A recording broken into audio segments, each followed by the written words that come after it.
हाँ जी, बिजाई की बात करते हैं।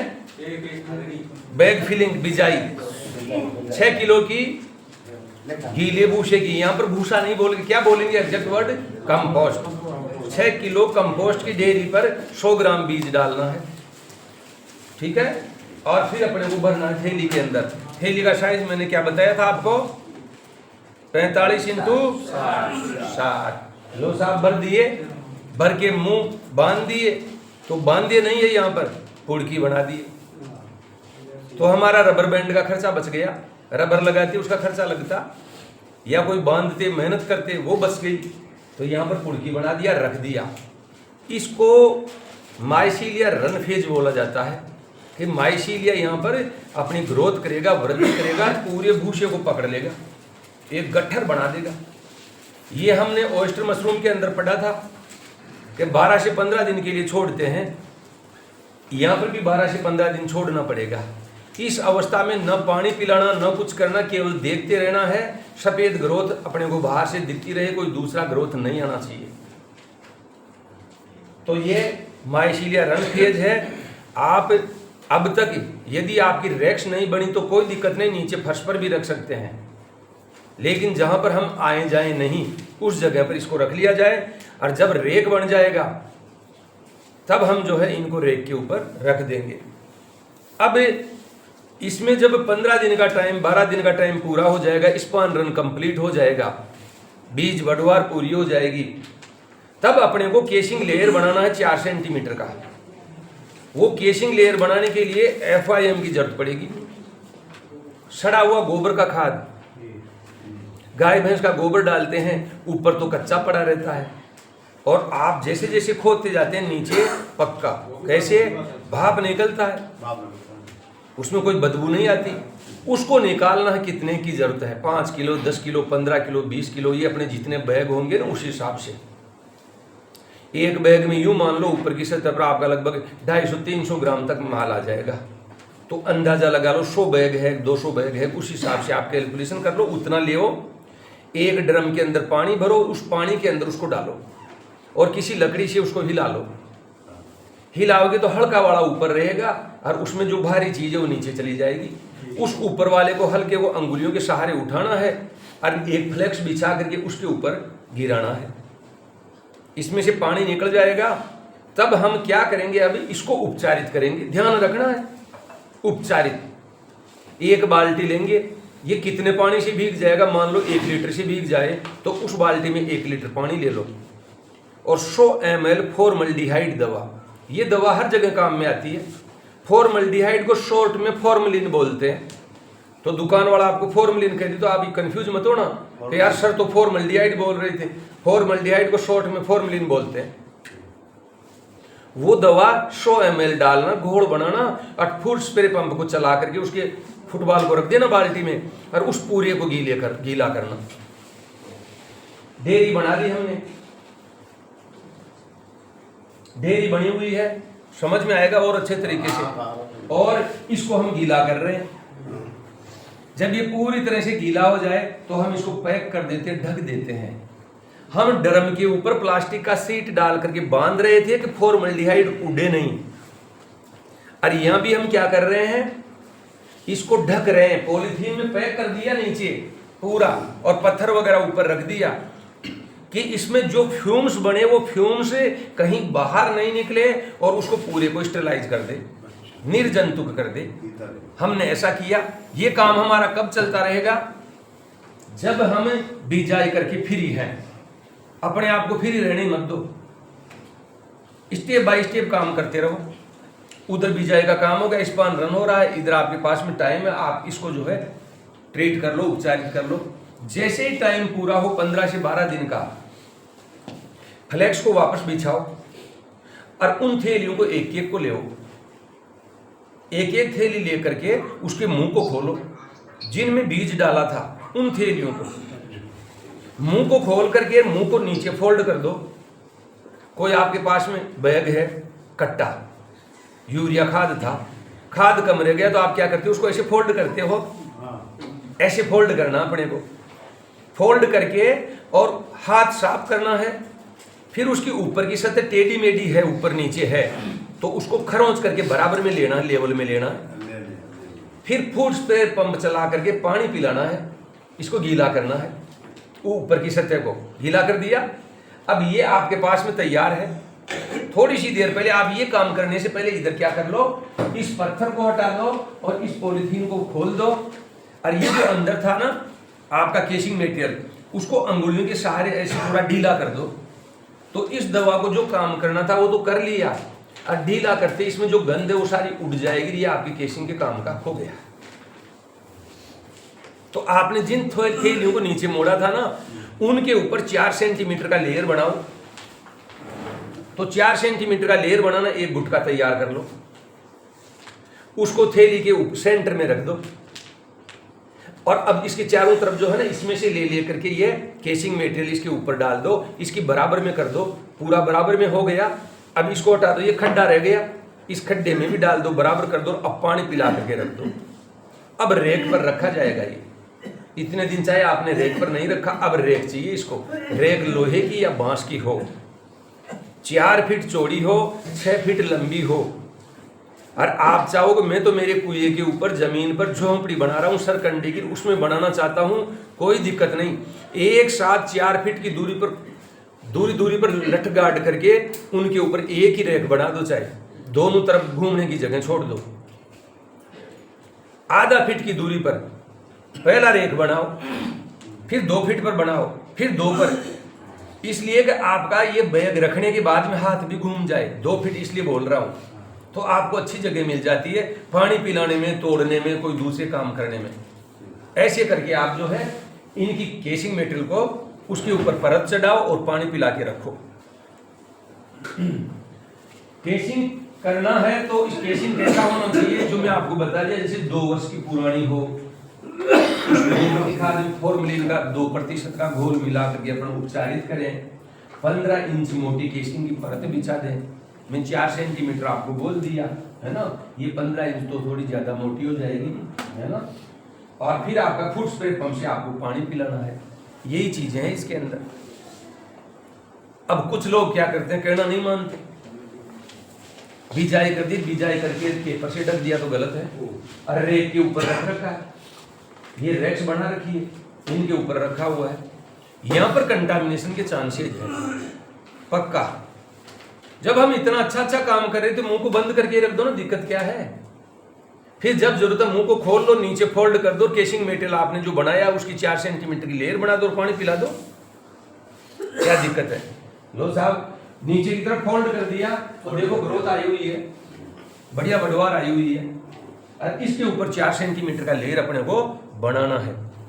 ये यहाँ पर जो है, जो कंपोस्ट बना था ना, उसको चेक कर रहा था, उसका पीएच कितना है। पहले ऐसे लिटमस पेपर से करते थे, आज तो पीएच मीटर आ गया, ईसी मीटर आ गया, पेन की तरह जेब में डाल करके रखो, झट बाहर निकाला और जिसका चेक करना कर सकते हो।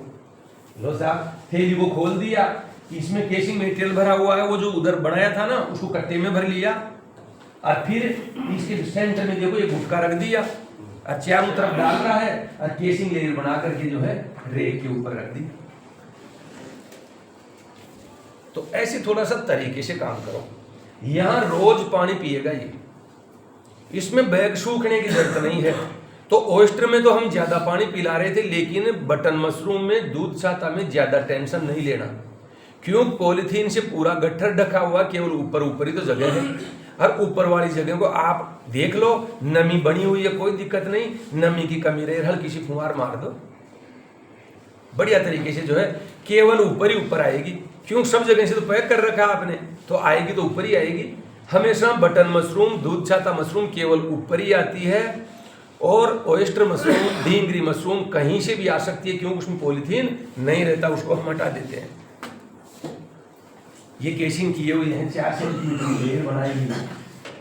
इस केसिंग की 4 सेंटीमीटर की लेयर के नीचे आपका कंपोस्ट था, जिसमें बीज मिला हुआ था, वो बीज बढ़वार करता, उसका धागा आता। जब तक ये केसिंग लेयर नहीं करते हैं, तब तक फ्रूट बॉडी नहीं बनता, यानी फल नहीं बनता, मशरूम नहीं आता। 2002 के अंदर हमारे यहाँ बांकरोटा से आगे एक शिवजी राम जी चौधरी करके कर रहे थे, टोल प्लाजा से इस साइड में, लार्ज स्केल पर कर रहे थे। मुझे भेजा गया चेक करके आओ प्रॉब्लम क्या है। मैं जब आया तो शिवजी राम जी ने ये 4 सेंटीमीटर की लेयर FYM की न बना करके बाड़ू रेत की बना दी। उसमें पानी गया, पानी इकट्ठा रहा, इकट्ठा रह करके सारे पिनहेड सड़ रहे थे। छोटी छोटी मशरूम को पिनहेड बोलते हैं, वो सब सड़ रहे थे। ऐसा ही उदाहरण एक भामू मैडम है हनुमानगढ़ की, उसने मुझे फ़ोन किया तो किसी ने वैसे ही धूल में लठ मार दिया। केसिंग लेयर जो करते हो ना, उसमें चूल्हे का जो राख है उस राख की बना दो। बेचारी उसको पता नहीं था, उसने राख की बना दी, पानी पिलाया, राख तो सीमेंट हो गया। तो जो मशरूम निकलना चाहिए वो भी नहीं निकला। तो देखो ऐसे किसी को बर्बाद नहीं करना चाहिए। नहीं आता तो मना कर दो।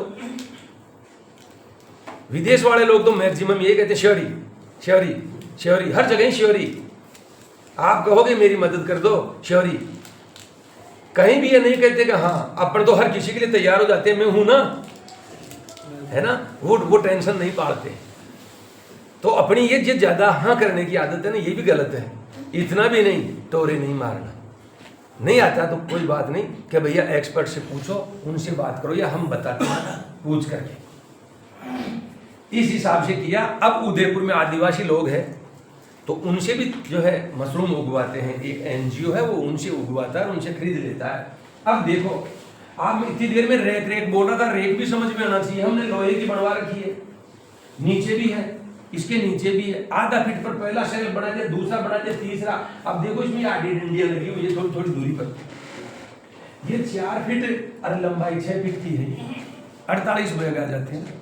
तो कैलकुलेशन ऐसे होता है, मुझे लोग पूछते हैं सर कितने बीघा में करना है। मशरूम बीघा में नहीं होता, मशरूम तो छोटे से एरिया में होता है।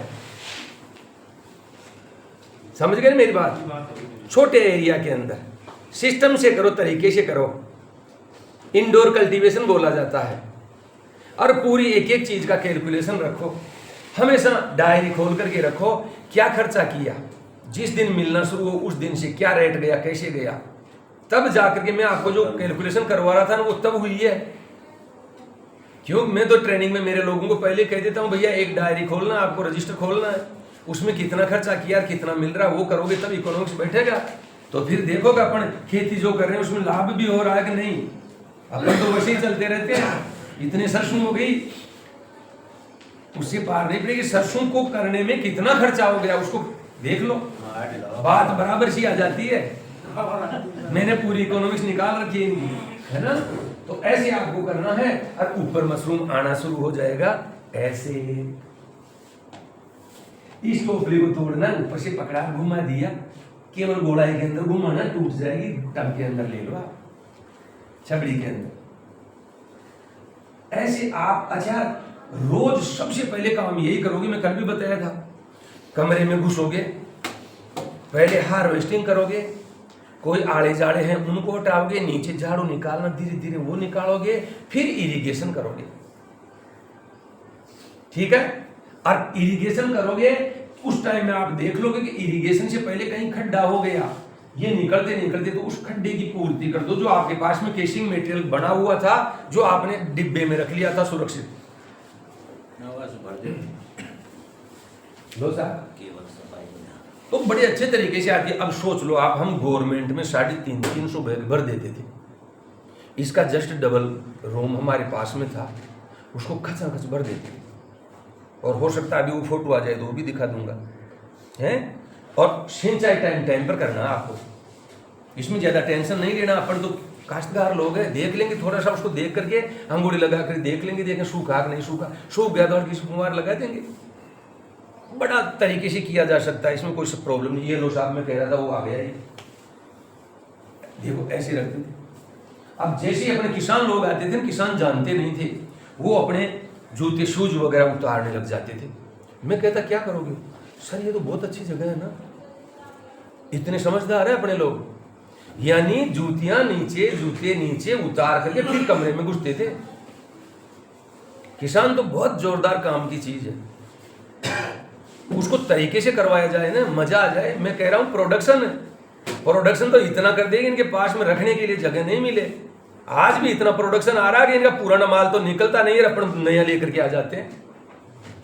ऑक्शन मार्केट हो, किसान के साथ चीटिंग नहीं हो, फिर देखो किसान उगाता शानदार उगा लिया, भाव डाउन हो जाता है। ये नहीं होना चाहिए। उसने पैसा लगाया है तो ये तो फिर गवर्नमेंट की बातें आ गई साहब।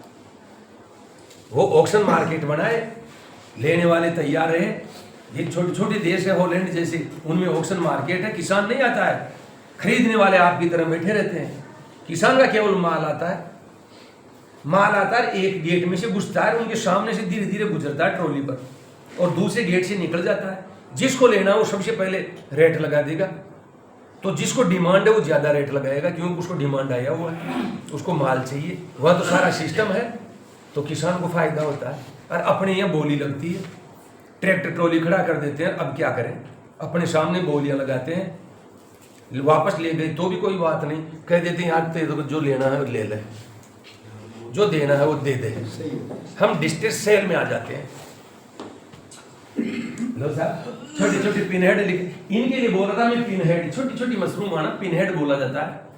तो शिवजी राम जी के इस अवस्था के ऊपर गलने लग गए थे, ये पीले हो गए थे। अब जैसे वो जम्मू कश्मीर वाली मैडम पूछ रही थी कि सर मेरी मशरूम सूख रही है, उसकी मशरूम सूखने का कारण था वो पानी कम दे रही है, क्यों, उसके ओएस्टर का बैग था। अपने यहाँ यदि हम उस ड्रम के अंदर पानी डाल करके उस FIM को हल्का हल्का उठा रहे थे। हल्का क्यों उठाया था, इसलिए कि पोरोसिटी बनी रहे, पानी इकट्ठा ना रहे।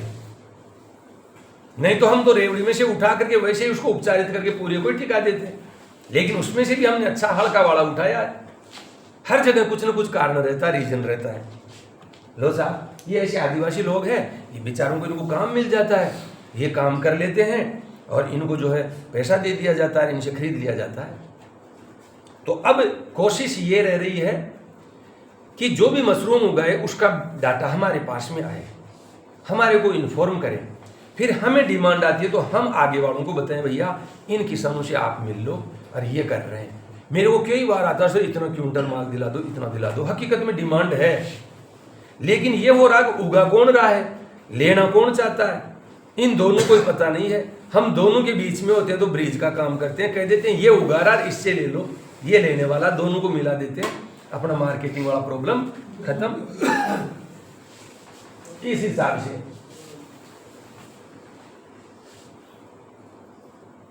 तो ये बटन मशरूम सर्दी के टाइम में उगता है। मेरे हिसाब से तो सर्दी में उगाना चाहिए, जैसे मैं कह रहा हूं वैसे। फिर अपने में से कोई कहता सर हम तो AC में करेंगे, तो फिर उसके लिए तो देखो खर्चा पानी करना पड़ता है, लेकिन मैं AC के पक्ष में कम हूं। मैं ये चाहता हूं कि अपना नॉर्मल काश्तकार भी इसको कम खर्चे के अंदर उगा लेवे, और उगा लेते हैं अपने लोग, ये तो मुझे पूरा विश्वास है।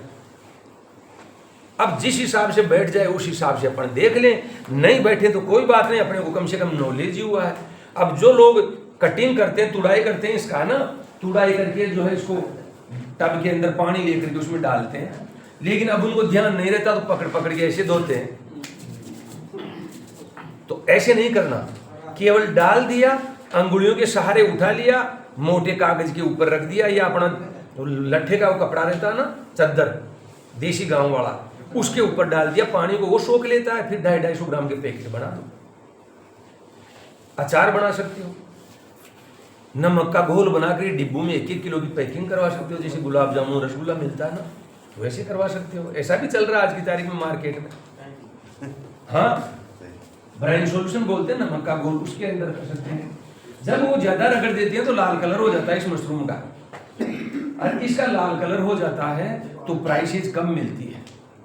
सफेद कलर रहना चाहिए, इसलिए सफेद कलर के लिए एक बार डाल दो और धुल गया, इसको धोना है। ओएस्टर को भी नहीं धोना है, दूध छाता को भी नहीं धोना है, इसको धोना है, बटन को धोना है, ये ध्यान रखना।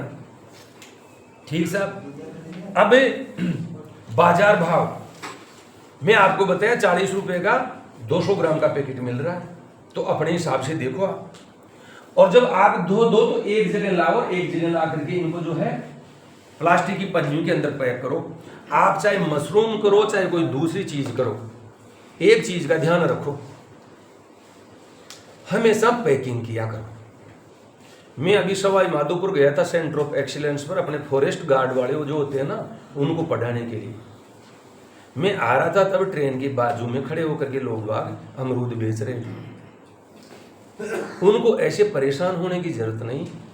अपने फार्म हाउस का नाम हो और थैलियों के ऊपर प्रिंट आउट करवाया जाए। फार्म हाउस का नाम ये, किसान का नाम, मोबाइल नंबर, ईमेल आईडी, आपका माल अच्छा है और एक बार मुझे पता चल गया तो मैं हर बार आपसे ही लूँगा। टाइम ऐसा आ गया, इसलिए परेशान होने की जरूरत नहीं है।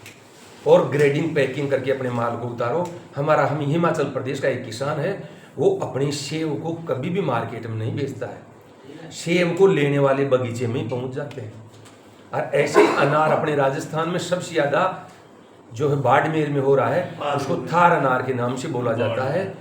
गुजरात वाले वहाँ पर आकर के उसको खरीद लेते हैं। तो तरीके से काम करो।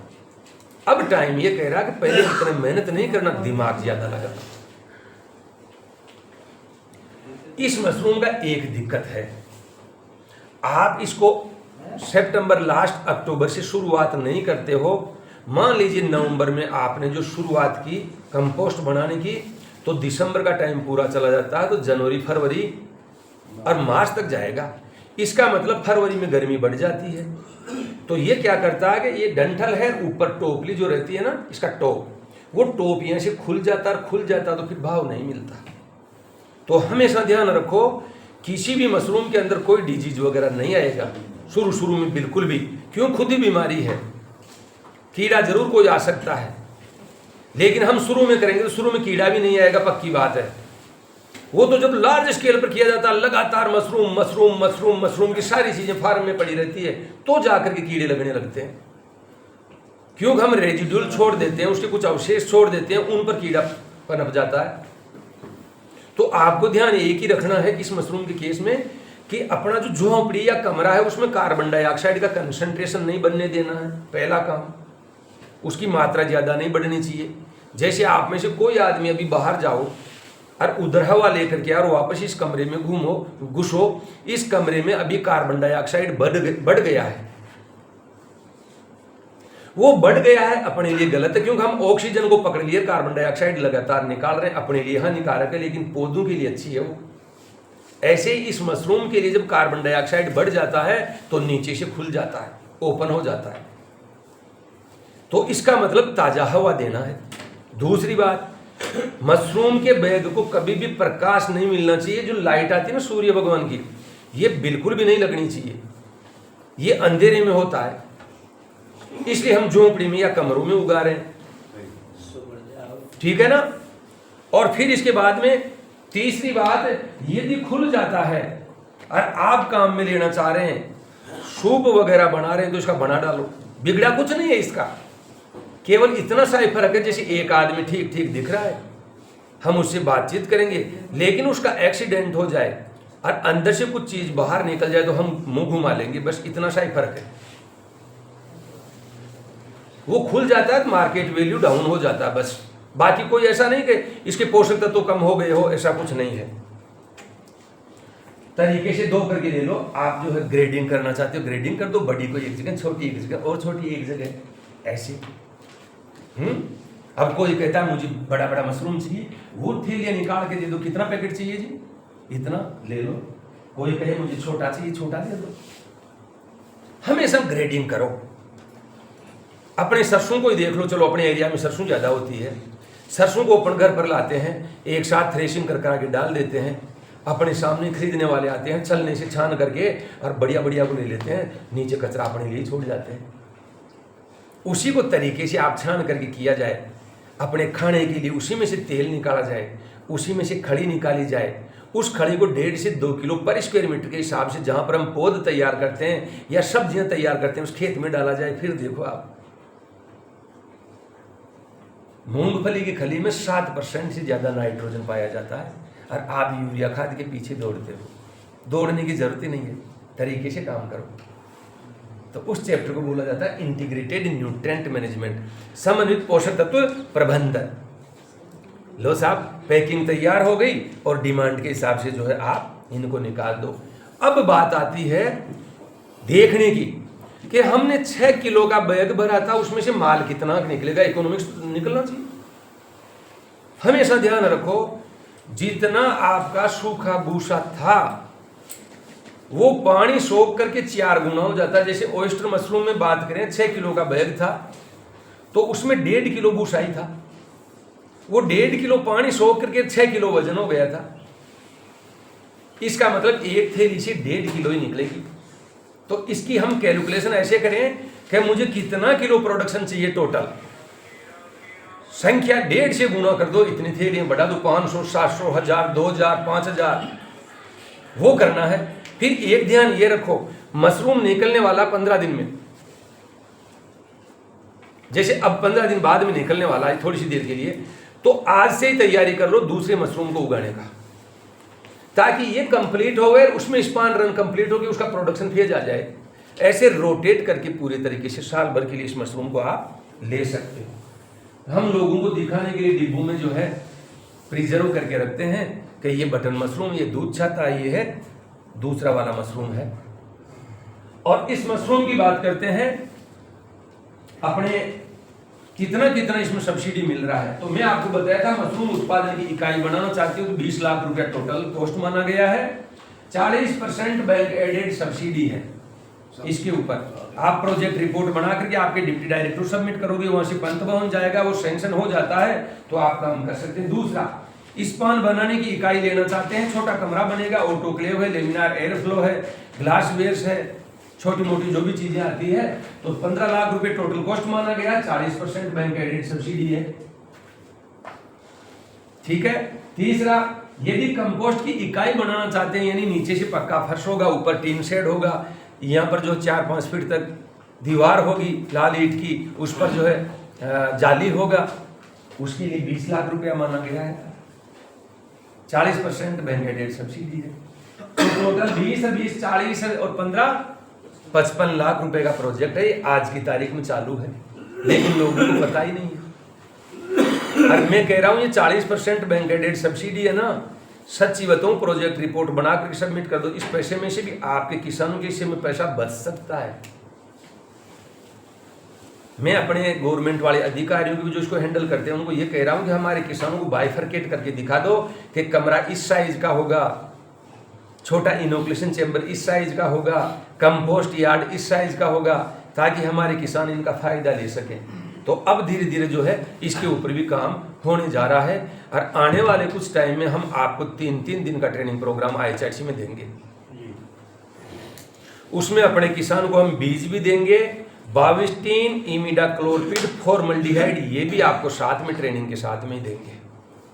मैंने एक प्रोजेक्ट बनाया है 3 करोड़ और जो 58 लाख के 53 लाख के आजू बाजू का, तो वो सैंक्शन हो गया है, पैसा आना बाकी है। जैसे ही पैसा आएगा, और इसमें देखो इतने ज्यादा टारगेट नहीं है, केवल एक जिले का एक ही बार बैच आएगा, एक ही बार बैच, उसका एक ही बार नंबर आएगा और इसमें टारगेट पैसा पूरा हो जाएगा।